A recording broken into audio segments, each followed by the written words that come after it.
Alors l'épisode du jour, c'est un petit sujet sur la température ressentie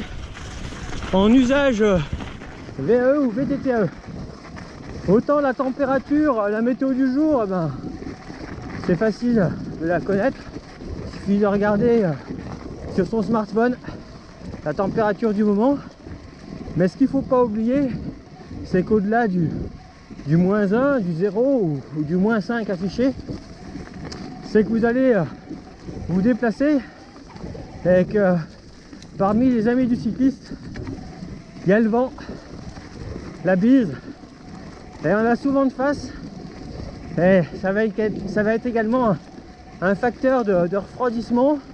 pour le vélo, et notamment la batterie, mais également pour le pilote. Et lorsqu'on parle d'incidence de température par rapport à la vitesse, notamment par rapport à la vitesse du vent, on s'aperçoit que les températures chutent, dégringolent rapidement. Alors avant d'être sur des températures extrêmes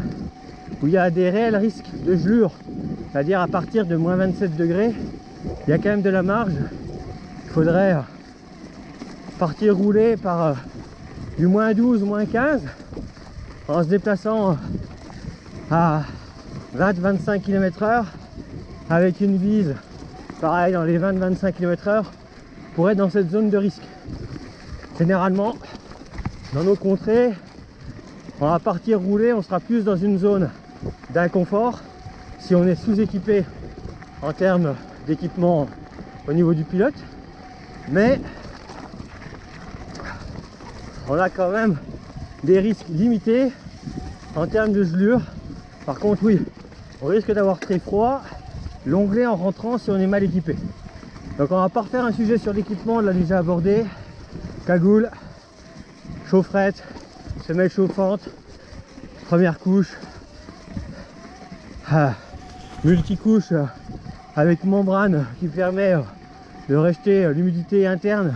à l'extérieur pour pas être trempé et prendre froid au premier arrêt, etc. Non, là c'est vraiment l'idée, c'est de vous sensibiliser sur cette grille que vous trouvez sur le site de Météo France ou sur d'autres sites, sur ces vitesses de température éolienne, où là on voit clairement que si vous roulez à 25 km/h avec un vent de 35 km/h, soit une vitesse éolienne de 60 km/h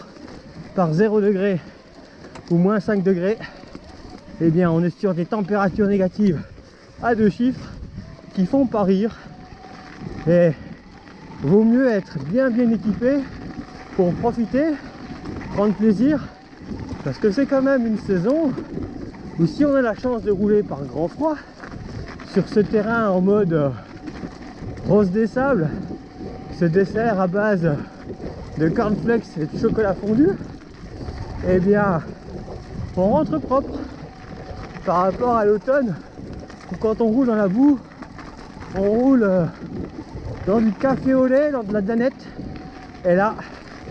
il y a pas mal de boulot derrière. Là l'avantage c'est qu'on rentre avec un vélo quasi propre et surtout une tenue propre, pas besoin de tout frotter, donc c'est quand même du temps de gagner. Et en termes de pilotage, c'est pas désagréable, ça permet de prendre l'air, on a quasiment la forêt pour soi, à condition de choisir des zones hors plan de chasse. Ça c'est des informations qu'on arrive à trouver de plus en plus. Les associations de chasse maintenant publient les plans de chasse, et forcément s'ils sont dans la forêt qui est à l'ouest de chez vous,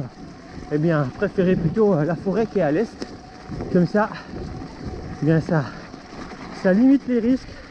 et l'objectif c'est quand même 0 mort, hein.